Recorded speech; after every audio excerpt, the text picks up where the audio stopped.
Men of our Christian world and of our time are like a man who, having missed the right turning, the further he goes, the more he becomes convinced he's going the wrong way. Yet the greater his doubts, the quicker and the more desperately does he hurry on, consoling himself with the thought that he will arrive somewhere. But the time comes when it becomes quite clear that the way along which he's going will lead to nothing but a precipice, which he is already beginning to discern before him. In such a position stands the Christian humanity of our time. It is perfectly evident that if we continue to live as we are now living, guided in our private lives as well as in the life of separate states by the sole desire of welfare for ourselves and for our state, and will, as we do now, think to ensure this welfare by violence,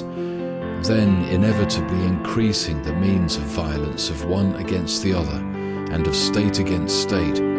we shall, first, keep subjecting ourselves more and more, transferring the major portion of our productiveness to armaments, and secondly, by killing in mutual wars the best physically developed men, we must become more and more degenerate and morally depraved. That this will be the case if we do not alter our life is as certain as it is mathematically certain that two non-parallel straight lines must meet. But not only is this theoretically certain in our time, it is becoming certain not only to thought, but also to the consciousness. The precipice which we approach is already becoming apparent to us, and the most simple, non-philosophizing and uneducated men cannot but see that by arming ourselves more and more against each other and slaughtering each other in war, we, like spiders in a jar, can come to nothing else but the destruction of each other. A sincere, rational man can no longer console himself by the thought that matters can be mended, as was formerly supposed, by a universal empire such as that of Rome or of Charles the Great or Napoleon, or by the medieval spiritual power of the Pope, or by holy alliances, by the political balance of the European concert, and by peaceful international tribunals, or as some have thought, by the increase of military strength and the newly discovered powerful weapons of destruction. It is impossible to organize a universal empire or republic consisting of European states, as different nationalities will never desire to unite into one state. To organize international tribunals for the solution of international disputes.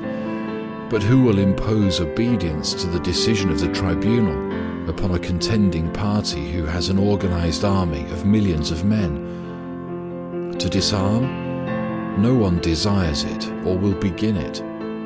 To invent yet more dreadful means of destruction, balloons with bombs filled with suffocating gases, shells which men will shower upon each other from above. Whatever may be invented, all states will furnish themselves with similar weapons of destruction, and cannon's flesh, as after cold weapons it submitted to bullets, and meekly exposed itself to shells, bombs, far-reaching guns, mitrailleurs, mines, so it will also submit to bombs charged with suffocating gases scattered down upon it from balloons. Nothing shows more evidently than the speeches of Monsieur Muraviev and Professor Martins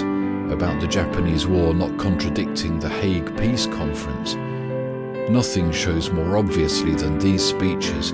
to what an extent, amongst the men of our time, the means for the transmission of thought, speech, is distorted, and how the capacity for clear, rational thinking is completely lost.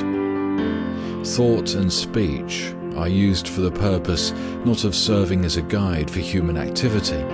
but of justifying any activity, however criminal it may be. The late Boer War and the present Japanese War, which can at any moment pass into a universal slaughter, have proved this beyond all doubt. All anti-military discussions can as little contribute to the cessation of war as the most eloquent and persuasive considerations addressed to fighting dogs, as to its being more advantageous to divide the piece of meat over which they're struggling than to mutilate each other and lose the piece of meat,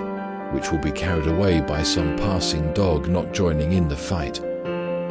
We are dashing on toward the precipice, cannot stop, and we are approaching its edge. For every rational man who reflects upon the position in which humanity is now placed, and upon that which it is inevitably approaching, it cannot but be obvious that there is no practical issue out of this position, that one cannot devise any combination or organization which would save us from the destruction towards which we are inevitably rushing. Not to mention the economical problems which become more and more complex, those mutual relations between the states arming themselves against each other